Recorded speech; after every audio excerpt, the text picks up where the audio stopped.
Welcome sa channel. This time, we will do practical lighting layout with simple calculations. So, yun yung uh, topic natin ngayon. Okay, we have a floor plan. Actually, nakalagay na siya sa title block. This will be our title block. We have architect, engineer, project location. So, and then we have sheet contents. So, kayo na lang maglagay ng title block yung mga details. Actually, this is just for assumption, or this is just a model, and then we have a sheet number. Okay, so we have a basic lighting design and layout, and then before that we have electrical legend. So this will be our legend na gagamitin to create this design. Okay, ang gagamitin natin ilaw is 16 watts na LED. And then we have here emergency lamp, pendant light, exit light. We have here panel board. If you see this one, this is circuit home run. We have a switch. We have 1 gang, 2 gang, 3 gang, and then 3-way switch. And then if you read this symbol, so it's indicate the switching or tagging. Okay, so medyo maliit lang yung ating legend because this is just only lighting. Meron tayong floor plan. Actually, this is typical offices. Typical office. Ginagamit for business, call centers. But just, talagang maliit lang siya ng opisina. Ang area natin is, we have 14.6 meters yung length. Yung width is 9.2. So, maliit lang siya. And then, meron tayong reception, this one. And then, we have here, the booth. And then this one, conference room number 1. This one, conference room number 2. And then, this side is conference room number 3. We have here pantry. This one is the location for the aircon. And then the table. So, kung meron tayong mga workers, dyan sila nag-uupo. And then we have here tables na nasa backseat. Or pwede rin siyang gawing dyan magtambay yung mga VIP or mga bisita. And then for this one, this is the actually this is a center table. So, pwede dito gawin yung mga meeting, mga maiksing meeting, pwede dito sila. Okay, for this, for now, we will do a practical lighting design and layout together with the simple lighting calculations. How many number of lamps we need to use? So, ilang ilaw ang gagamitin natin for this particular area. So, madalaman natin ito after we do the simple calculation. Okay, let's go. So again, this is our floor plan, and then we have a legend here. So ang gagamitin natin is 16 watts na LED pin light. Okay, and then actually meron tayong formula. Ang tawag dito is lumen method for calculations how many number of lamps. And then we have the formula N is equals to A times A area. This A is here the illuminance level, unit is lux. And then we have your A, so that is area in square meter. This one is phi, so this is lamp lumens. And then we have here in, so yung N is number of lamps per luminaire. So for this pin light, actually isang ilaw lang, so it's just one. For MF, this is maintenance factor.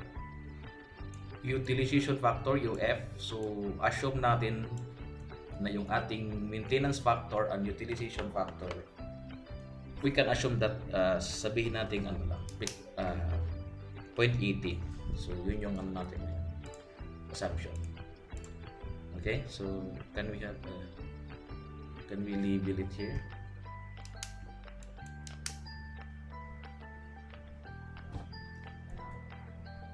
So this will be 0.80, and then our UF is 0.80. Okay, yung ating formula N, ito na yon. N is equals to A, we have area, all over we have lux, and then times N, and then times maintenance factor, and then we have utilization factor. Okay, so yung ating hahanapin is yung N, the number of lamps. So yung ating A, maintains lux label. So ang ating type of location is OPES. So meron tayong table dito. We have here table, and then meron siyang lux label estimate, and then for here the location. So ang location natin ngayon is OPES, so therefore we fall on this category. So 320 to 500 lux yung ano niya, illumination level, or can we say ang gagamitin natin is, let we say 400. Sige, siguro 400 lang, because ano lang, nasa average. So let's use 400 yung ating lux level. So therefore yung ating A is 400. Okay, we have here the given A is 400 lux. Okay, madali lang siya. Tiyosin natin 400 lux. Okay, yung ating area, actually naka-indicate na yung dimension dito. We have 14.6. This one we have 14.6 and then 9.2. So i-calculate natin ito, 14.6 times 9.2. Okay, magalagay, and then yung ating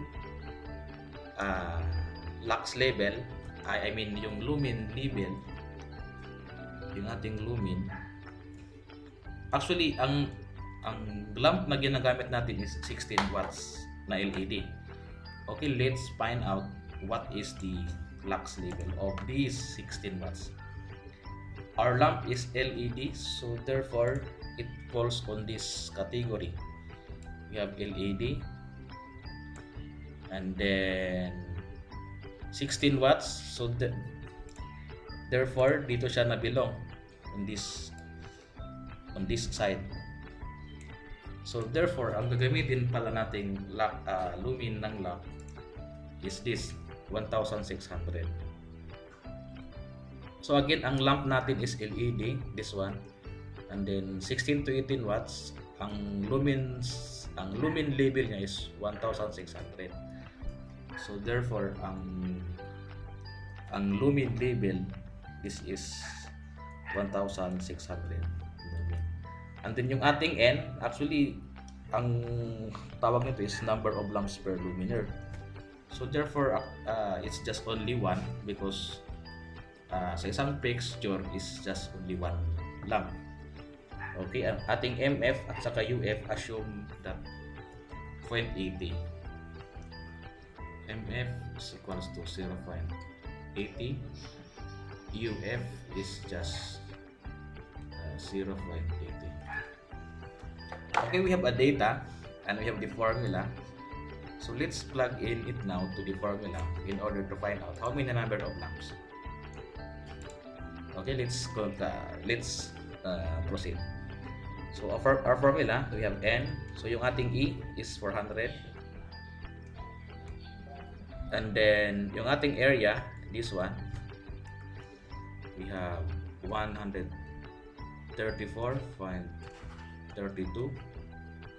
all over. We have a lux level here, I mean the lumen level, we have 1600. Yung N is just one lamp, small letter N, and then yung ating MF at saka UF, this is just 0.80. So dalawang 0.80, 0.80, and then this is 0.80. Okay, let's continue. If you have your calculator, so you can use your calculator. 16, then okay, I'm using my calculator to find out how many number of lamps. Okay, the answer is 52.46 luminaires, or let us say lamps. Actually, walang ilaw na 52.46, so we can round it off, or this will be 52 luminaires. So therefore, ang gagamitin pala nating number of lamps is just 52 luminaires. So ayos, madali. Madali na nating makabisado how many number of lamps we need to use. So it's just 52 luminaires. So therefore, ang ating area for this design is we have 14.6 and then 9.2. So on this particular area, ang ilaw natin madi-design is hanggang ano lang, dapat 52 luminaires. Okay, that's it. So let's proceed now to designing or assigning lamps on the floor plan. Okay, let's go again. This time we will assigning the number of lamps based on our actual estimate. Again, review. Meron tayong actually this is just our calculations kanina. We need 52 luminaires for this area. Okay, let's continue. Meron tayong pin light, so ito yung ilaw natin mostly na gagamitin. Actually, yung assign ng ating lamp is just parang pinpoint na ito yung location. So yung dimension is based on perception doon sa criteria ng interior designer. Okay, let's off the OSNAP. This one is for the reception. Siguro maglagay tayo ng ito si 5 ilaw. We have 1, 2, 3, we have 4, and then we have 5. Okay, and then for the conference room, so ilang ilaw ang gagamitin natin? We see 6. We have 1, 2, 3, and then 4, we have 5, 6, kahit sa gitna siguro lagyan natin 1, 2. And then for conference room number 2, can we put siguro dalawang ilaw, 1, 2, and then for this conference room 3, we have 1, and then we have 2. Okay, and then for the pantry, anong mauna? Okay, for this ECU muna because ano siya, maliit lang. For ECU, kahit dalawa din. 1, we have 2. And then for pantry, so siguro maglagay tayo ng kahit 5. We have 1, 2, 3, 4, and then 5. That's it. So dito na tayo sa sa parang common area dito.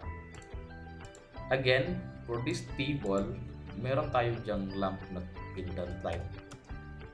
Pwede siya nating iuna to let we know na hindi siya tatamaan ng pin light. So naka-pendant light siya, and then okay, let's assign again the pin light. So paano to? Okay, for this one,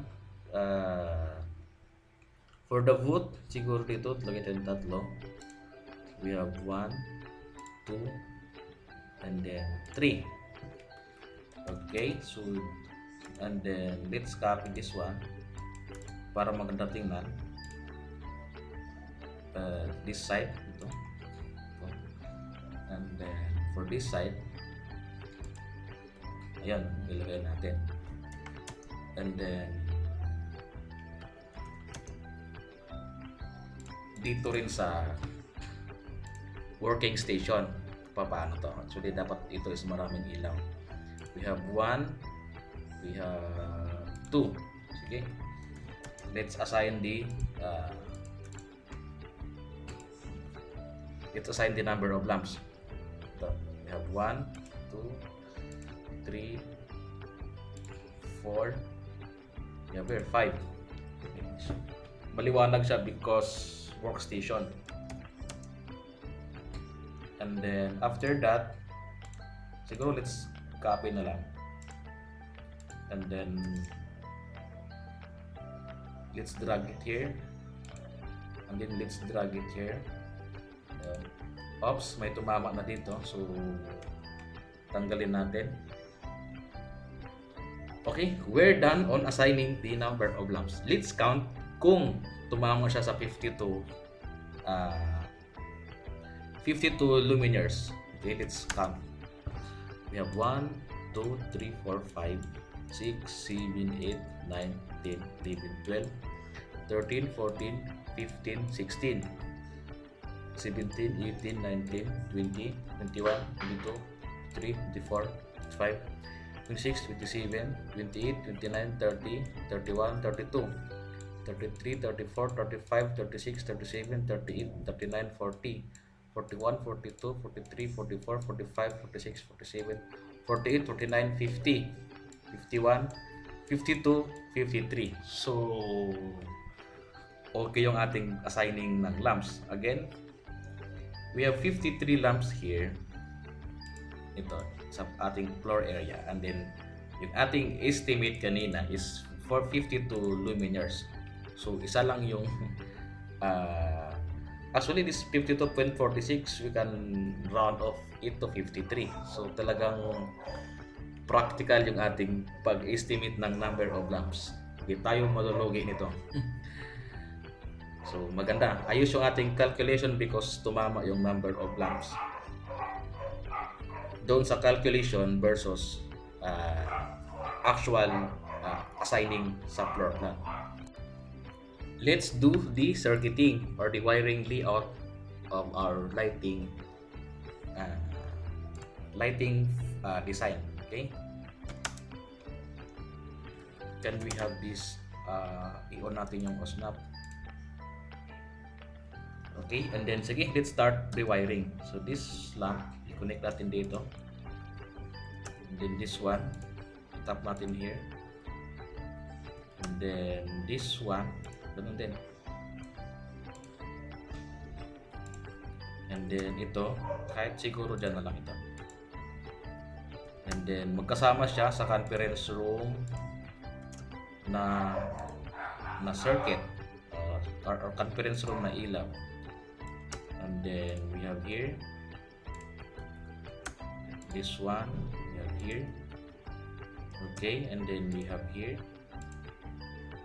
So madali lang yung ating wiring design. And then we have here.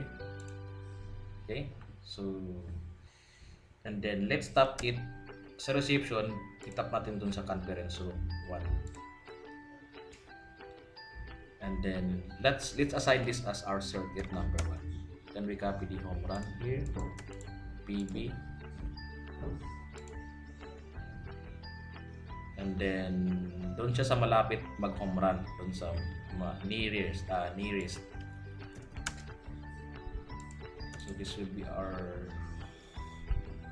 home run number 1. This is our PB1. Okay, mag-tap siya dito. Okay, and then let's proceed to the other lighting, other lamps. Okay, let's do the circuit again. Ito, i-continue natin siya dito, mag-tap together with his sa booth. And then this one. Okay, and then siguro mag-tap lang tong chandelier. I mean pendant light. Here. Okay, ating pendant light. And then this one. Okay, and then for this pendant light, kahit dyan na siya mag-tap, walang problema, hindi wrist. Okay, and then maliit lang siya, dagdagan natin. Actually, ang circuit breaker niya is up to 20 ampere, so malaki pa rin yun. Malaki yung spare because 20 ampere, so sobra-sobra pa tong circuit breaker natin base doon sa dami ng lamps na susuplayan niya. Okay, this will be our circuit number 2. Let's copy this home run again. Saan siya mag-home run? Doon sa mas malapit sa panel board. Let's rotate. Yung direction ng arrow is tinuturo niya yung location ng panel board. This will be our PB number 2. And then let's connect this home run here. Sabihin, ito yung home run na magpumunta ng panel board. This will be our PB number 2. Okay. We have remaining lamps. We have remaining lamps again, so we need to draw the wiring layout. We have here this one. Let's stop okay, and then para mabilis lang siya, let's copy this wiring direction. Let's copy na lang dito para mas mabilis tayo. And then for this one, oops, actually, ano nangyari? Sige, balikan na natin. Medyo sumabit yung isa, pero madali lang to. This one here, this one here, this one here. Okay, mabilis lang because kinokopya na lang. And then pwede siyang itap mo lang dito. And then we can assign this as isang circuit ulit. Okay, then we have this, let me see, this is PB number 3. So therefore, yung ating circuit para ng lighting is we need to have four lighting circuit. Okay, this will be PB number 3. And then next is, actually ito na lang sa pantry, maliit na lang ito masyado. Okay, sige, let's do the wiring again. This one here, and then this one here, and then for the ECU, and then let's stop it here. Ayan, so this is our circuit number, we have 3. This will be our circuit number 4. So saan siya mag-home run? Doon sa malapit sa ilaw. So therefore, this will be our PB number 4. And then meron tayong nakalimutan, siguro kailangan natin siya. And we call it as exit light.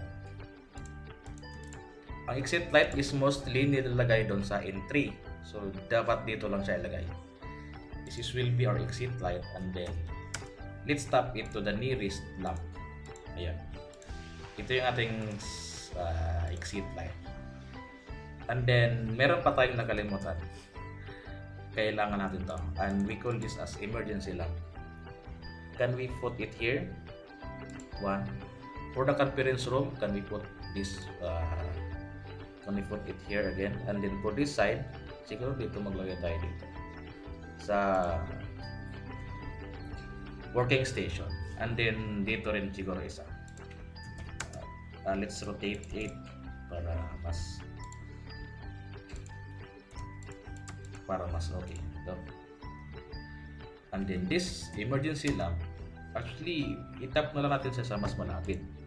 Kahit dito pwede siya. Okay, yan. And then we have here again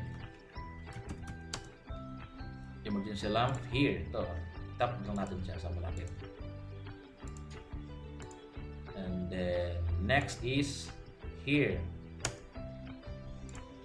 Let's tap it to the nearest lighting outlet.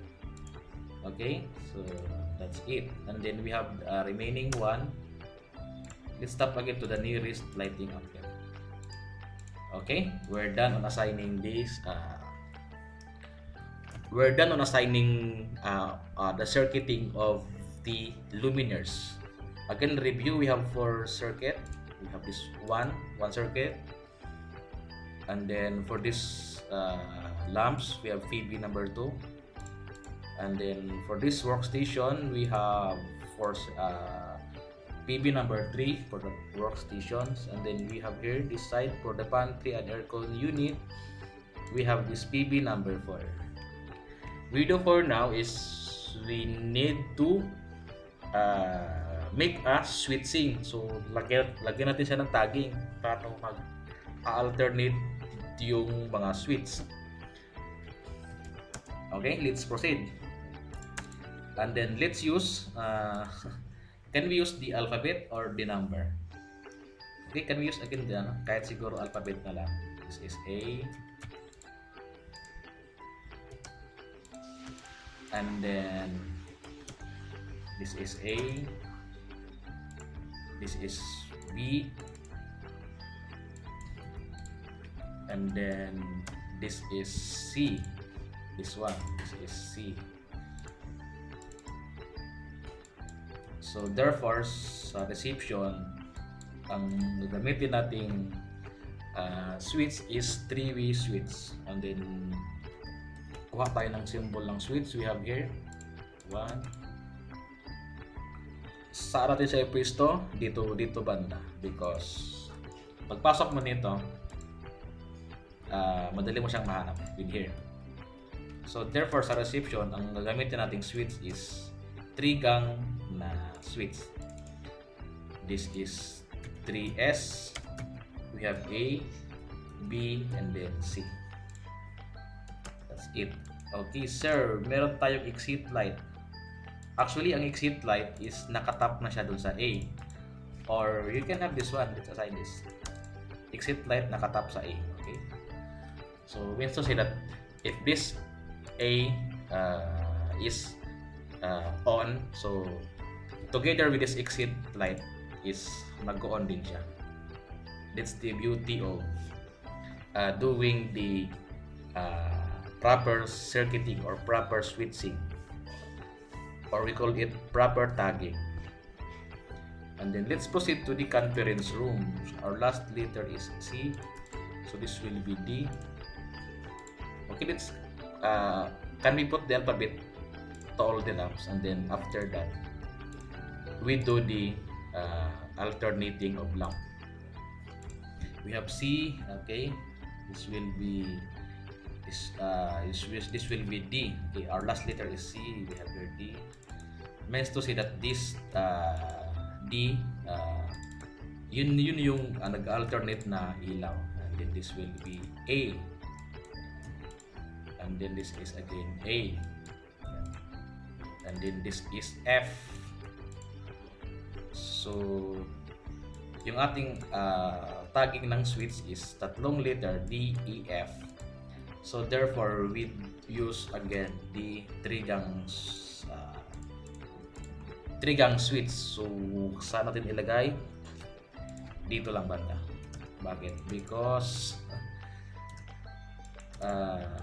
mas accessible dito na portion. Okay, that's this one.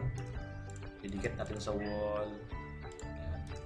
So ang switch natin is 3S D E F. Yan yon. Okay, we have 3S, okay, D, and then A, and this will be F. Masyado siyang naipit. Okay, no problem. Let's rotate. Ayan. Ayan. 3S, D, A, F. Okay, that's it.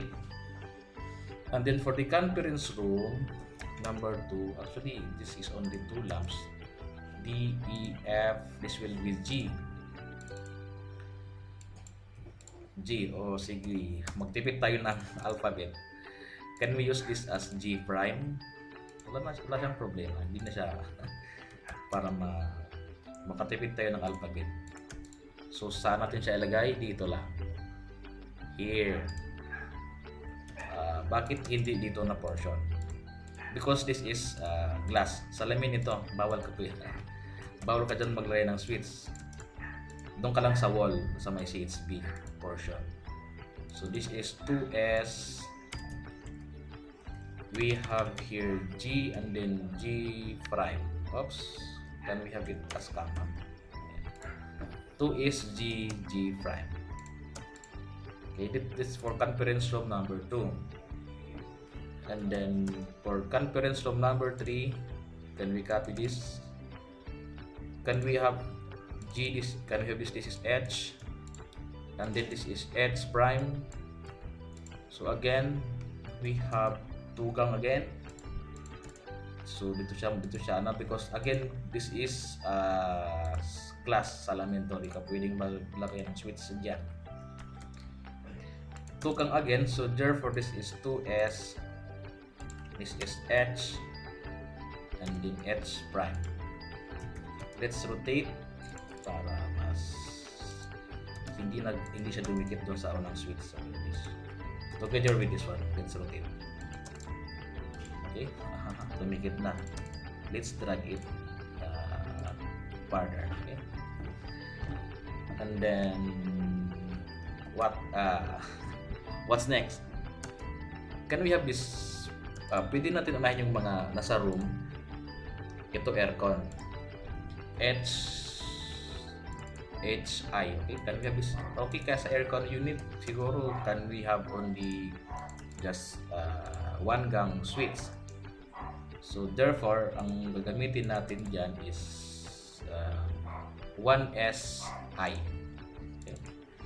We have 1SI. 1 gang switch lang because isang ilaw lang. 1SI. Okay, 1 is.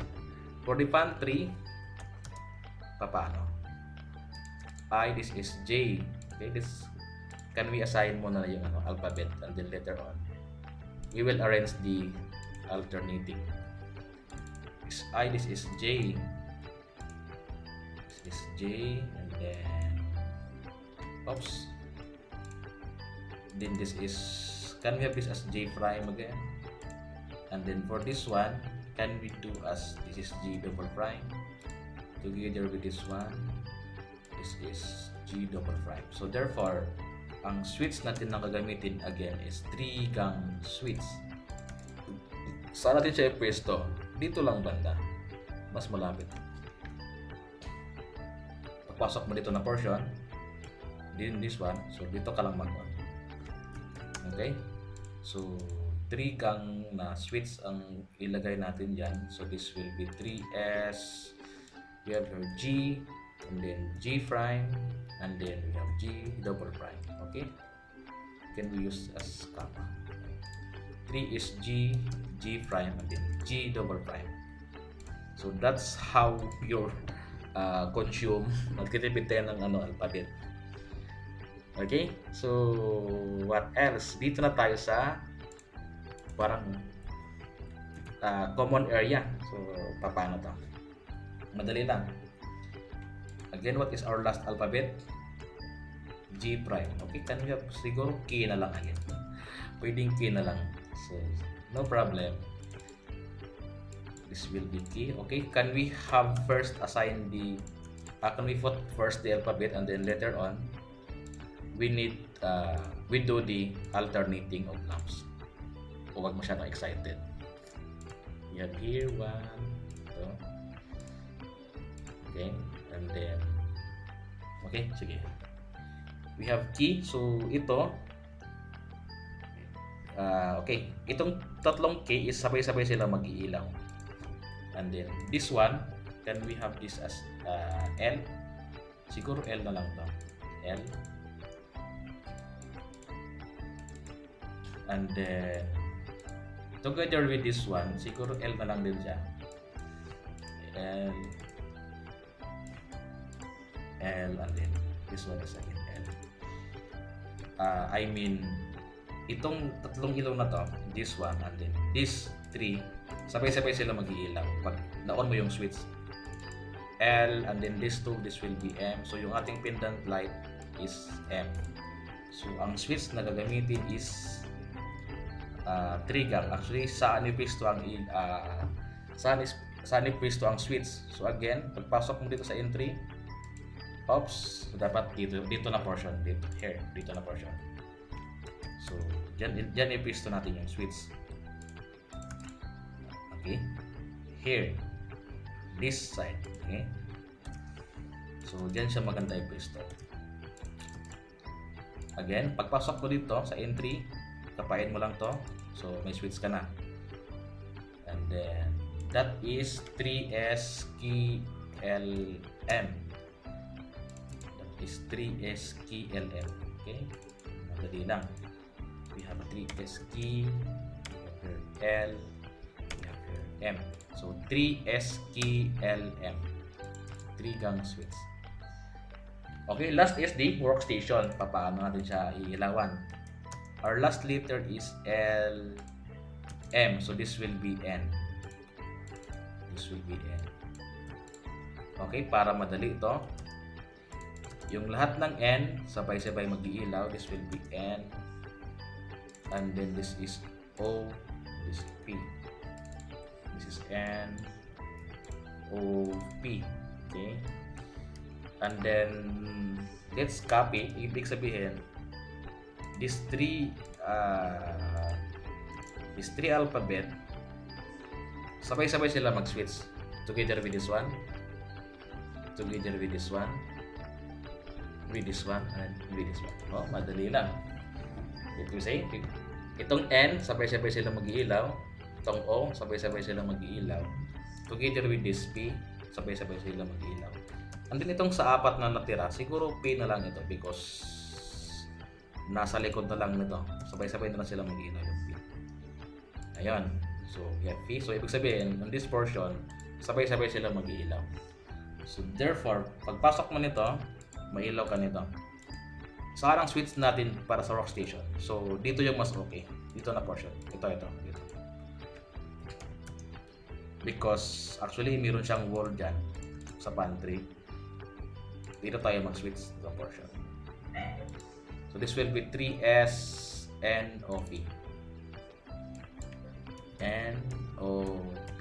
So, basic. Again, ang paglagay ng switch is dapat nasa maayos. Hindi mo siya pwede. Dito ka I mean, yung switch is dapat convenient siya. I mean, madali mo siyang mahanap. In the way na even emergency situation, so no problem because naka-organize yung design mo. Again, let's review kung meron pa tayong natira or meron pa tayong naiwan.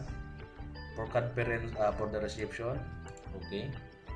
Conference room 1, so we have 3 gang. Conference room 2, we have 2 gang.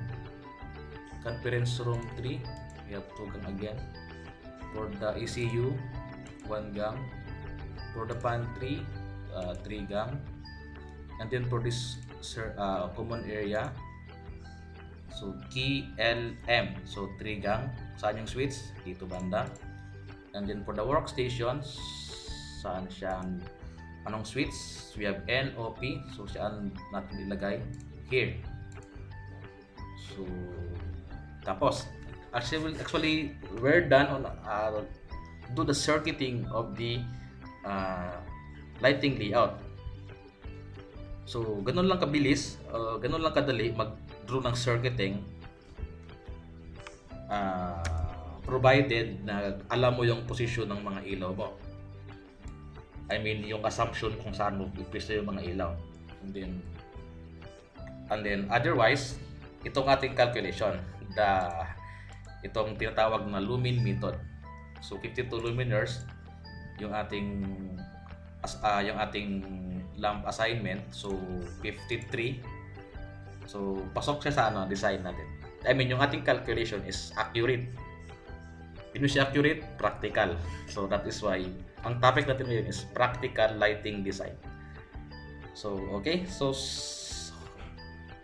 sana natuto kayo sa topic natin ngayon. We do the lighting design. Otherwise, meron tayong simple calculation.